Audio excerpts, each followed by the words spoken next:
It is a review of Veera Dheera Sooran 2 hours 40 minutes run టైమ్తో present ఇప్పుడు థియేటర్స్లో తెలుగులో రిలీజ్ అయింది.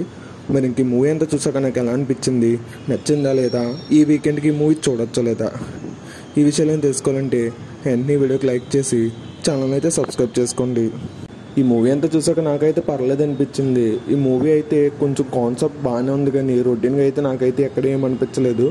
బోర్ అయితే మధ్య మధ్యలో కొట్టింది, కానీ లాస్ట్కి వచ్చేటప్పటికి మూవీ బాగానే ఎండ్ చేశారు. లాస్ట్ 30 minutes అయితే మూవీకి హైలైట్ అని చెప్పుకోవచ్చు. హీరో యాక్టింగ్ కూడా చాలా బాగుంది. ఫ్యామిలీతో కలిసి చూడొచ్చు. అడల్ట్ కంటెంట్ ఏమీ లేదు, కానీ ఒక సీన్ ఉంటుంది, దాన్ని అది తప్పించి మిగతా అంతా బాగానే ఉంటుంది. ఓవరాల్గా నాకైతే మూవీ అయితే నచ్చింది. మీరు ఎవరైనా ఈ మూవీ ముందే చూస్తుంటే మీకు ఎలా అనిపించిందో కామెంట్ చేయండి. ఈ వీడియో కానీ మీకు నచ్చితే లైక్ చేసి ఛానల్ సబ్స్క్రైబ్ చేసుకోండి.